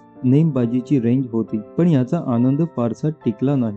दादर क्लबमध्ये राष्ट्रीय आणि आंतरराष्ट्रीय दर्जाचे बिलियर्ड्स आणि स्नूकर खेळाडू होते. अर्ध्या तासाचे गेम्स असत, त्यात 25 मिनिटे प्रतिस्पर्ध्याचाच खेळ होई आणि 4-5 मिनिटे खेळायला मिळत. वरळीच्या रेंजवर स्पर्धा होत आहेत हे समजल्यावर मी मोठ्या उत्साहाने नाव नोंदवले. प्रत्यक्ष स्पर्धा करताना आंतरराष्ट्रीय खेळाडूंबरोबर उभे राहण्याचेच दडपण आले. त्यातून माझे रिव्हॉल्वर आणि गोळ्या पोलीस खात्यात दिले जाणारे सर्वात जुन्या मॉडेलचे माझ्या गोळ्या निशाणावर तिरप्या किंवा आडव्या लागत होत्या, त्यामुळे एका वेळी 2 गोळ्या लागत असल्यासारखे वाटे. स्पर्धा संपल्यावर सर्व नेमबाज माझे रिव्हॉल्वर पाहायला भोवती गोळा झाले. नोकरी पोलीस खात्यातील असल्याने सरावाला क्वचितच वेळ मिळत असे, पण नेमबाजीचे प्रशिक्षक कॅप्टन इझेकिएल यांच्याशी परिचय झाला. त्यांच्याकडून मानसिक सरावाचे धडे घेतल्यावर नेमबाजीमध्ये झपाट्याने सुधारणा झाली. ते प्रयोग बिलियर्ड्स आणि स्नूकर मध्ये केल्यावर ते खेळही मी चांगलाच खेळायला लागलो. हा फरक जाणवल्यामुळे मला अनेक उत्तम खेळाडूंची मैत्री लाभली आणि पुढे ते सुद्धा माझ्या बरोबर मानसिक सरावाचे प्रयोग करायला लागले. मुंबईत रुळल्याने भोपाळला गेल्यावर एखाद्या मोठ्या खेडेगावात आल्यासारखे वाटले. मुलांच्या शिक्षणासाठी आई, पत्नी व मुले मुंबईतच राहणार होती. भोपाळला मला एक जुना भला थोरला बंगला मिळाला होता. त्या 8-10 खोल्यांच्या घरात मी एकटाच राहत असे. एखाद्या भूत बंगल्यातच राहत आहोत असे वाटे. दिल्लीच्या माझ्या वरिष्ठ अधिकाऱ्याने मला सांगितले होते, मुंबईला इतकी वर्षे राहून तुला घड्याळाच्या काट्यांप्रमाणे आयुष्य जगायची सवय झाली असेल. भोपाळच्या लोकांना तू कॅलेंडरची जाणीव करून देऊ शकलास तर ती मोठी कमाई असेल. त्यांचे सांगणे खरेच होते. मध्य प्रदेशातले लोक अतिशय अगत्यशील, पण काम करण्याची आणि तेही वेळेवर करण्याची फारशी कोणालाच सवय नव्हती. ऑफिस मधले कामही 1-2 तासात संपत असे. भरपूर वेळ हातात शिल्लक राही. मग मी मध्य प्रदेशात खूप भटकलो. बंगल्यातच एक एअर वेपनची रेंज तयार करून सराव केला.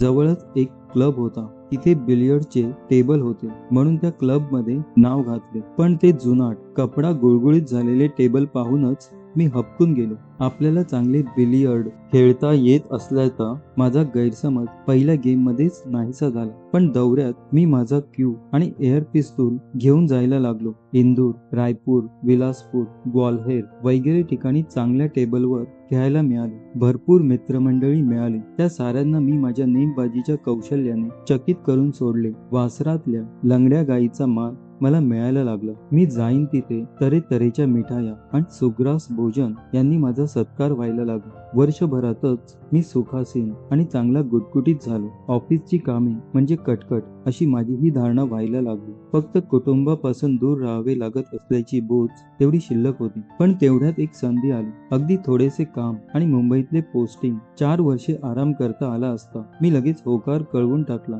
आणि सामान बांधून तयार होऊन बसलो. पण प्रत्यक्षात हातामध्ये भलतीच ऑर्डर येऊन पडली. पोस्टिंग मुंबईतच, पण संपूर्ण भारतात सर्वात जास्त कामाचा ताण असलेली पोस्ट होती. गणेश चतुर्थीच्या दिवशीच मुंबईत येऊन चार्ज घेतला आणि निवृत्त होईपर्यंत तिथेच राहिलो. हा संपूर्ण काळ एखाद्या वावटळीत किंवा वादळात सापडलो असल्याची भावना होत राहिली. पानिपताच्या लढाईत तीर्थयात्रा आणि चंगळ करायला गेलेल्या भिक्षुकाला एकदम घोड्यावर बसून हातात तलवार घेऊन गिलच्यांवर स्वारी करायला पाठवावे तसे झाले. पण त्या कामाची ही सवय पडली आणि हातून चांगले काम झाले. त्याबद्दल पदके देऊन कौतुक सुद्धा झाले. क्रीडा मानसशास्त्रात परिस्थितीशी जुळवून घेता येणे या गुणाला अत्यंत महत्त्व दिले गेले आहे. ताराभोवताल वातावरण बरोबर किंवा विरुद्ध असलेली माणसे यापैकी कशावरच आपले नियंत्रण राहू शकत नाही. नियती म्हणतात ती हीच. पण सतत बदलणाऱ्या परिस्थितीचे भान राखून आपला तोल ढळू न देता योग्य तेच प्रतिसाद देता यायला हवे. मग अजिंक्यवीर बनणे सहज साध्य जरी नाही तरी कष्टसाध्य होते. याहून जास्तीची अपेक्षा ठेवली तर अपयश आणि निराशाच वाट्याला येतात. ते टाळायला हवे.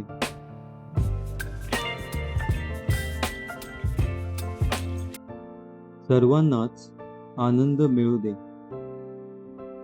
आपल्या कालगणनेत सारे सण आणि उत्सव अगदी चपखल बसवलेले आहेत. वैयक्तिक, सामाजिक, कौटुंबिक, धार्मिक अशा साऱ्या बाबींचा विचार झालेला आहे. दीपोत्सवाचा सण दिवाळी हा शरद आणि शिशिर ऋतूंच्या मधोमध येतो. दिवस लहान होत रात्री मोठ्या झालेल्या असतात. थंडी पडायला लागलेली असते. अग्नीच्या प्रकाश आणि ऊब देणाऱ्या शक्तींसाठी त्याची उपासना करायची असते. दिव्यांची आरास करणे, आकाश कंदील लावणे या साऱ्या अग्नीच्या उपासना आहेत. अग्नीला सुद्धा त्या उपासना आवडत असाव्यात. दिव्यांची आणि पणत्यांची आरास टिकून राहते ती त्याचमुळे. आकाश कंदील हे तर अग्नीला लेवविलेले लेणेच आहे. निरनिराळे रंग आणि आकार यामुळे प्रकाशाचे सौंदर्य अधिक खुलून दिसते. तमाची म्हणजे अंधाराची शक्ती वाढत असते. तिला आमच्या जवळ प्रकाशाची शक्ती आहे, तुला घाबरण्याचे कारण नाही असे बजावायचे असते. हा दीपोत्सव सलग 4 दिवस चालतो.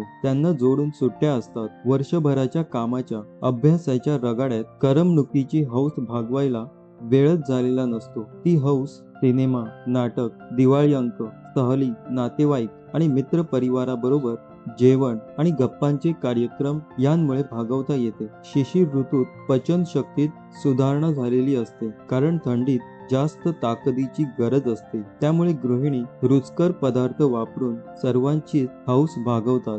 आता तऱ्हेतऱ्हेचे खाद्यपदार्थ बाजारात तयारच मिळतात, त्यामुळे खाण्याची टंगळच असते. या सणाला आपली सारी नाती पक्की करायची असतात. साऱ्या स्त्री वर्गाचे वस्त्रे, आभूषणे देऊन पूजन करायचे असते. हेच खरे लक्ष्मी पूजन. पाडवा आणि भाऊबीज हे दिवस तर पती पत्नी आणि भाऊ बहीण या नात्यांसाठी अतिशय महत्वाचे. पण इतरांना सुद्धा भेटी देऊन खुश करायचे असते. भेटकार्डे, आता SMS आणि ईमेल हेही संदेश पाठवण्यासाठी भरपूर वापरले जातात. या सर्वच गोष्टी आवर्जून करायला हव्यात. आपण कोणासाठी तरी फार महत्वाचे आहोत ही भावना निर्माण होते आणि नाती व मैत्री यांचे संबंध पक्के करण्यासाठी ती खूप उपयोगाची ठरते. निसर्ग सौंदर्याचा आनंद घ्यायला सहलीत सहभागी होणे फारच उत्तम. नेहमीच्या त्याच गोष्टींचा कंटाळा यायला लागतो. आपल्याकडे पाश्चात्यांसारखी वीक एंडची संस्कृती अद्याप रुजलेली नसल्याने हा वातावरणातला बदल फार गरजेचा आहे. पण यासाठी पाहुणे म्हणून कोणाकडे जाऊन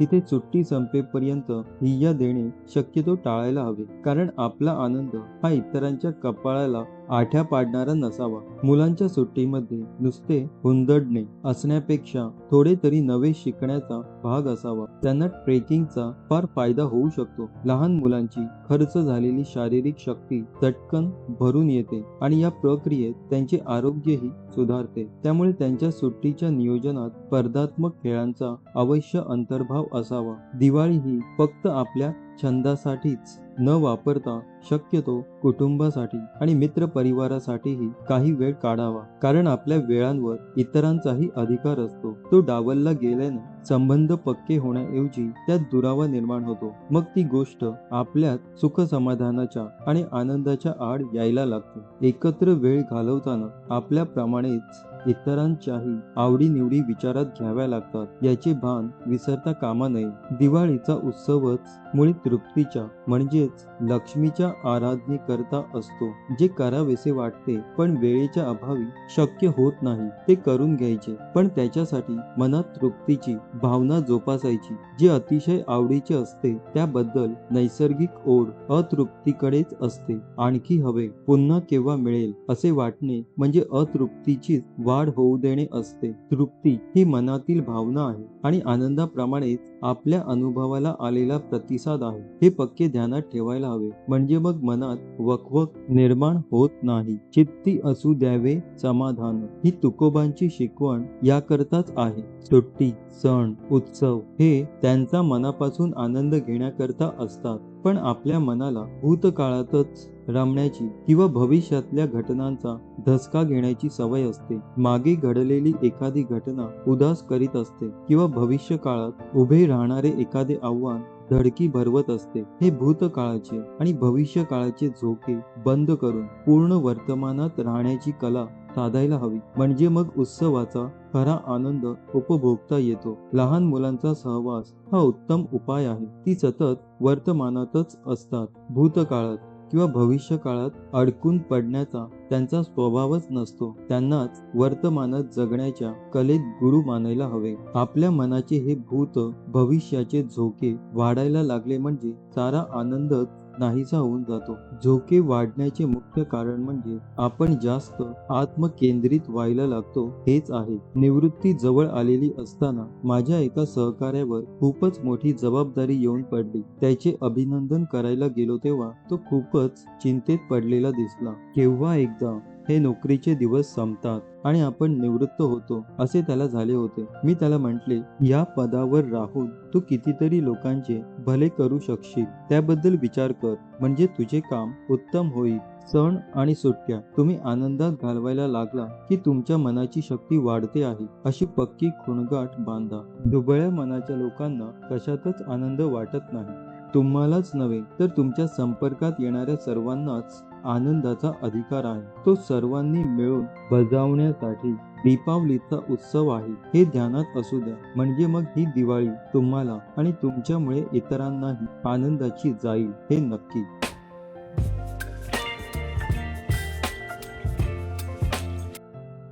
स्पर्धा आणि नाती. घरात नवे मूल जन्माला आले की सर्व नाती एकदम बदलतात. माझ्या पहिल्या भाचीचा जन्म झाला त्यावेळेस मी फक्त 12 वर्षाचा होतो. ते तानं मूल घरात आलं आणि आमची पिढी मामा मावशांची बनून गेली. मोठ्या भावंडांना नव्या बाळांचं अप्रूप असतं खरं, पण आपल्या आई वडिलांच्या प्रेमात हा नवा वाटेकरी आला म्हणून थोडी असूयाही मनात असते. त्यांचं जास्त कौतुक होताना पाहून मत्सराची भावना मनाचा ताबा घ्यायला लागते. भावंडांचं काय, पतीला सुद्धा कधी कधी पत्नीचं लक्ष मुलांकडेच जास्त आहे असं वाटायला लागतं. ही मत्सराची भावना परस्पर संबंधांना अतिशय घातक असते. प्रेम हाच या रोगावरचा खरा उतारा असतो. सुजाण पालकांना आपल्या मुलांच्या संगोपनामध्ये ही अत्यंत कठीण अशी कसोटी असते. प्रत्येकाला आधी प्रेमामध्ये जास्त वाटा हवा असतो. आर्थिक परिस्थिती चांगली असली तरी संपत्तीमध्ये आपल्या वाट्याला अधिक कसे येईल याची चिंता वाटायला लागते.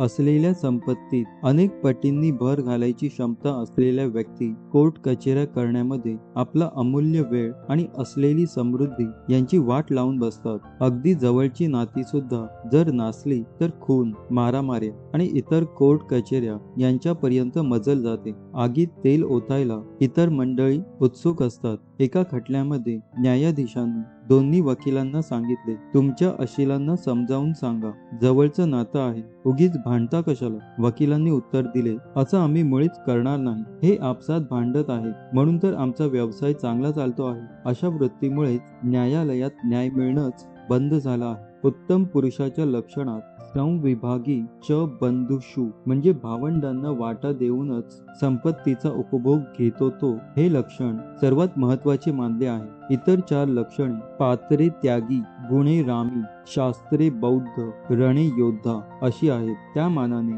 स्वार्थावर मात करायची असते, गुणांवर प्रेम करायचे असते, मगच शास्त्रात, पंडित आणि रणात विजय मिळवणे शक्य होते. स्वार्थावर भर दिला गेला की संपत्ती मिळू शकेल, पण माणसं तुटतात, मग त्या सुबत्तेला काही अर्थच राहत नाही. मी आणि माझा हा अहंकार जोपासणारी माणसे मोठी होऊच शकत नाहीत. बडे हुए क्या हुआ, जैसे पेड़ खजूर, पंथी को छाया नहीं, पल लागे अति दूर. अशा लोकांचा समाजाला काय उपयोग, जो जवळची नाती सांभाळू शकत नाही. तो इतरांशी संबंध कसे जोडणार आणि कसे टिकवणार. खरे तर व्यवहारात येणारी आव्हाने समर्थपणे पेलायची असतील तर जवळच्या नातेवाईकांमध्ये आपली भूमिका काळजीपूर्वक निभावणे हे सर्वात उत्तम प्रशिक्षण आहे. आयुष्यात स्पर्धा ही कोणालाच चुकत नाही, पण तिच्याबद्दलचा निकोप दृष्टिकोन मुलांना स्वतःच्या उदाहरणाने शिकवणे ही पालकांची फार मोठी जबाबदारी आहे. कुटुंब हा एक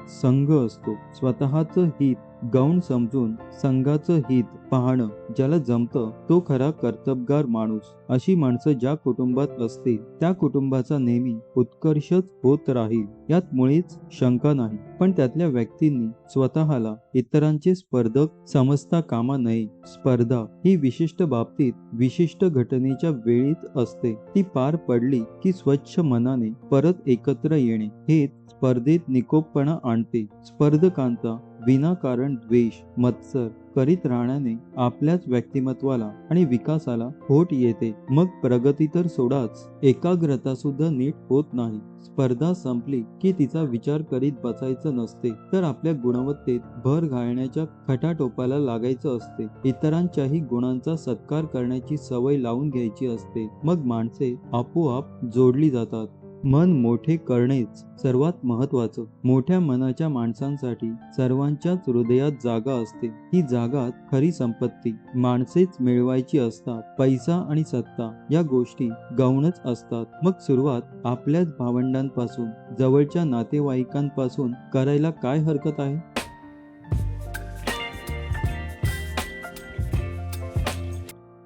नातीच जोडायची आणि टिकवायची.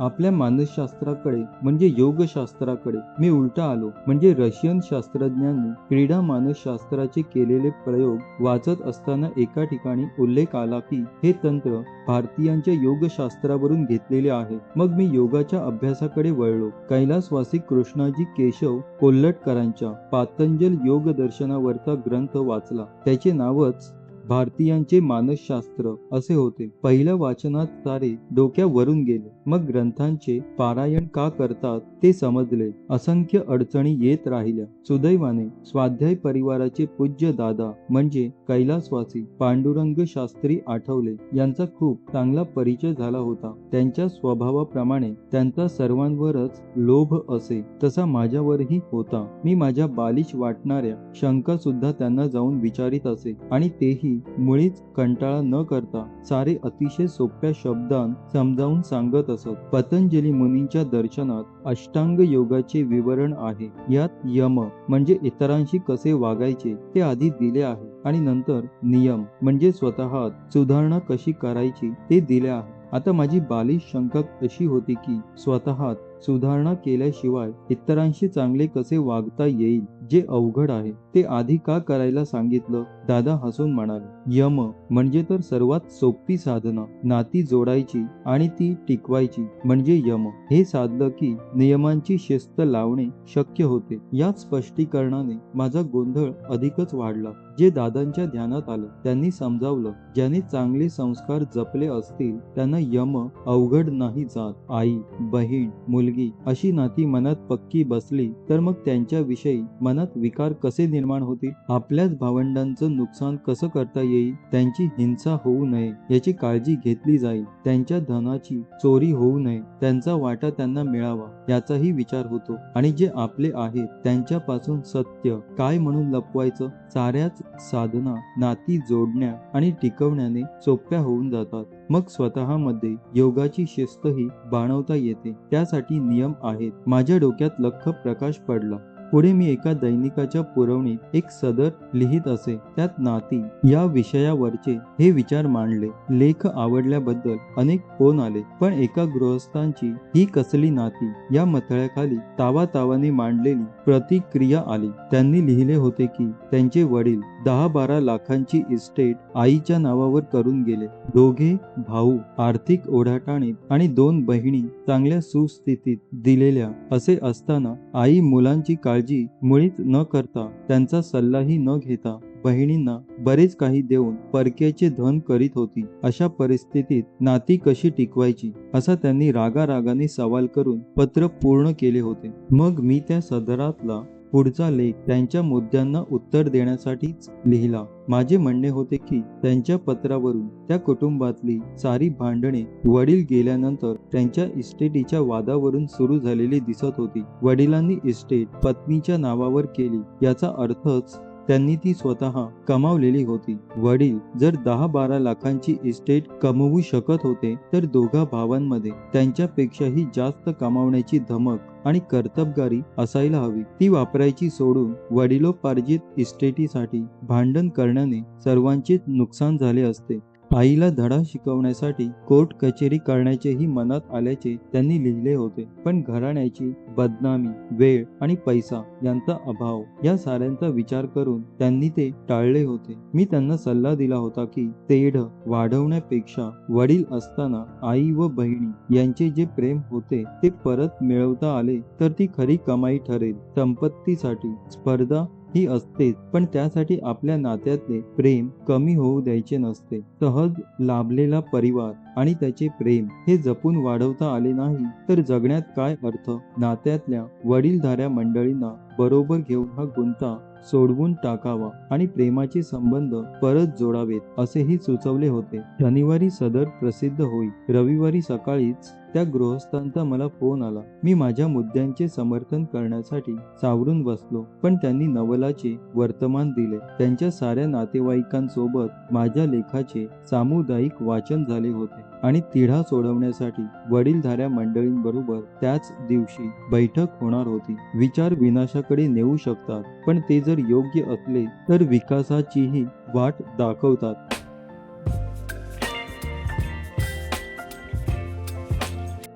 सहकुटुंब, सहपरिवार. विवाह समारंभाच्या निमंत्रण पत्रिकेत सहकुटुंब, सहपरिवार दोन्ही शब्द जोडून आमंत्रण करण्याची पद्धत आहे. मी माझ्या एका ज्येष्ठ नातेवाईकांना याचा अर्थ आणि असं लिहिण्याचं कारण विचारलं. ते म्हणाले, कुटुंब म्हणजे एका घरात राहणारे आणि सर्व लोक आणि परिवार म्हणजे त्यांच्या नातेसंबंधातील सारी मंडळी. यात मित्र सुद्धा धरले जातील. मी म्हटलं, असा जर अर्थ असला तर एकाच निमंत्रण पत्रिकेवर शेकडो लोक लग्नाला हजर होतील. ते हसून म्हणाले की बोलवण्याची पद्धत असली तरी अशी जाण्याची पद्धत नाही. कोणाला निमंत्रण देण्याचं राहून गेलं असं वाटायला नको, म्हणून असं निमंत्रण पत्रिकेत लिहिलं जातं. माझ्या एका मामे भावाच्या मुलाच्या लग्नासाठी याद्या तयार करणं चालू होतं. फक्त आमच्या पिढीमधल्या सर्व चुलत, आत्ते, मामे भावंडांची यादीच 267 नावांची होती. मागल्या पिढीत नांतं घर म्हणजे भरपूर मुलं बाळ अशीच समजूत होती. त्यामुळे 10-15 मुलं मुली असलेली बरी कुटुंब आढळत. विवाह संबंधांमुळे अनेक इतर कुटुंब एकत्र जोडली जाऊन परिवार होत असत. लग्न समारंभामध्येच बरीच नातेवाईक मंडळी भेटल्याने परिचय राहत असे. याच्या बरोबर उलट परिस्थिती अमेरिकेत आढळते. माझ्या मुलाच्या बरोबर 6 महिने एकत्र काम करीत असलेल्या एका मुलीशी चांगला परिचय झाल्यावर एकमेकांच्या घरी येणे जाणे वाढले. तेव्हा त्यांच्या ध्यानात आले की त्यांचं मावस भाऊ बहिणींचं नातं आहे. आम्हाला फार नवल वाटलं, कारण नोकरीसाठी त्याने तिची मुलाखत घेतली होती. मी त्याला विचारले, तू मुलाखतीत तिला विचारलं कसं नाहीस तिच्या आई वडिलांबद्दल? तो म्हणाला, असं काही वैयक्तिकपणे विचारलेलं इथे कोणाला चालत नाही. तुमच्यावर समोरची व्यक्ती खटला सुद्धा भरेल. वैयक्तिक प्रश्न विचारले तर आम्हाला गंमतच वाटले, कारण आपल्याकडे अगदी बस किंवा गाडीत एकमेकांच्या बाजूला बसलेली माणसं सुद्धा मुलगा सून नीट वागतात की नाही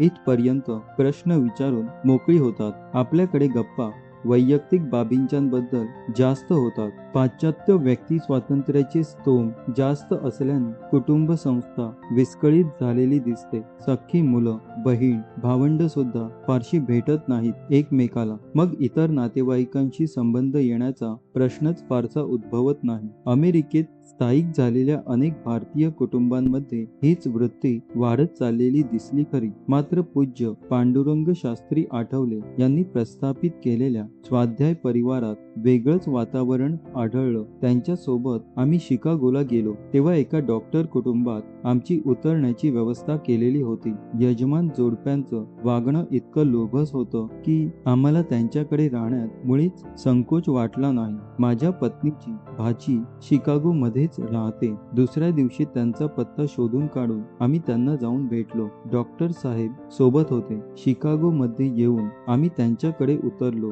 याचं भाचीला आणि तिच्या घरच्या सर्व लोकांना आश्चर्य वाटलं. मग आमची त्यांच्याशी पहिली ओळख फक्त काही तासांपूर्वीचीच आहे हे ऐकल्यावर तर त्यांना धक्काच बसला. व्यक्ती स्वातंत्र्य ही संकल्पना उत्तम आहे, पण समाज धारणेसाठी तिला मुरडच घालावी लागते. असं झालं तरच कुटुंब आणि परिवार या दोन्ही संस्था तग धरू शकतील आणि समाज सुद्धा एकसंध राहतो. या बाबतीत पूज्य दादाजींच्या स्वाध्याय परिवाराकडून बरंच काही शिकण्यासारखं आहे.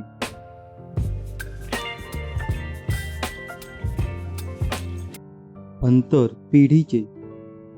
माझ्या वडिलांची केव्हाही आठवण झाली की ते धोतर, कोट, टोपी अशा वेशातच नजरेसमोर उभे राहतात. मी सुद्धा बाहेर जाताना टोपी घालावी असा त्यांचा आग्रह असे, पण ते मात्र मी कधीच ऐकले नाही, कारण माझ्या मित्रांमध्ये क्वचितच कोणी टोपी घालत असे आणि त्यांची बावळट म्हणून थट्टा होत असे. पुढे पोलीस खात्यात नोकरी धरल्यामुळे प्रत्येक वेळी गणवेशातली टोपी डोक्यावर चढवताना मला वडिलांची आठवण होत असे. वडिलांबद्दल एक आदरयुक्त धाक असे, तर आईच्या बाबतीत धाकाऐवजी प्रेम जास्त वाटत असे. आम्हा सर्वच भावंडांवर बरेच सनातनी संस्कार त्या दोघांकडून झाले, पण आमच्या आयुष्यातले निर्णय घ्यायची वेळ आली तेव्हा आम्ही आमच्या मनासारखंच जास्त केलं. यावेळी प्रेम, आदर किंवा धाक या भावना होत्याच, पण काय करायला हवं हे आतून जे वाटे तेच केलं. काही वेळा आई वडील दुखावलेही गेले, पण प्रेमाचे धागे जास्त बळकट असावेत, त्यामुळे संबंध कधीच दुरावले नाहीत. आता पुढच्या 2 पिढ्यांकडे पाहताना जाणवतं की या 2 पिढ्यांच्या वागणुकीमध्ये, विचारसरणीमध्ये अंतर हे असतंच. मागच्या पिढीने मुला नातवंडांवर योग्य ते संस्कार करण्याचे प्रयत्न सतत करत राहायचे असतात. हे जरी खरं तरी पुढच्या पिढ्यांची निर्णय शक्तीच वाढवायची असते. हे शिस्तीच्या नावाखाली आपलेच निर्णय त्यांच्यावर लादत राहण्याने कधीच शक्य होत नाही. प्रत्येकाची आपल्या आयुष्याबद्दल काही स्वप्न असतात, त्यातली फार थोडी प्रत्यक्षात उतरतात. पुढच्या पिढीने आपलं आयुष्य खर्ची घालून ती स्वप्न वास्तवात आणावीत असा अनेकांचा आग्रह असतो. मुलं लहान असतात त्यावेळी आई आणि वडील हेच त्यांच्या दृष्टीने आदर्श असतात आणि घरच्या शिस्तीमुळे त्यांच्या पुढे दुसरा काही पर्यायही नसतो. अभ्यासातली हुशारी आणि खेळातलं कौशल्य या दोन्ही गोष्टी त्यांच्या जवळ असतील त्या मुलांच्या कष्टांना तर मर्यादाच राहत नाही. पुढच्या पिढीमध्ये स्वप्नांची रोपे लावायचीच असतात. कष्टांना आणि शिस्तीला पर्याय नाही हेही त्यांच्या मनावर बिंब व्हायचं असतं. पण आपली जी स्वप्न रुजत नाहीत ती पण त्यांनीच प्रत्यक्षात आणायला हवीत. हा अट्टहास त्यांच्या बालपणाचाच नव्हे तर एकंदर व्यक्तिमत्वाचाच विचका करून टाकतो. मुलं मोठी व्हायला लागली की काही गोष्टी आपल्यावर लादल्या जात आहेत असं त्यांना वाटायला लागतं. एकदा ही भावना निर्माण झाली की मग बंड करावंसं वाटतं आणि पुढे ते होतं सुद्धा. आता स्पर्धेचं युग आहे. इतके मार्क मिळवायला हवेत, स्पर्धातून बक्षिसे सुद्धा मिळवायला हवीत असा आग्रह धरणारी मागची पिढी मुलांना फलावरच विजयावरच लक्ष केंद्रित करायला शिकवते. मग अपयशाची भीती मनात पक्की ठसते. आपण घवघवीत यश मिळवलं नाही तर आई वडील आणि आजी आजोबा यांच्या प्रेमाला कौतुकाला आपण पात्र ठरणार नाही असा एक गंड त्यांच्या मनात निर्माण होतो. अपयशाला घाबरणारा विजयी होऊ शकत नाही. फलाशा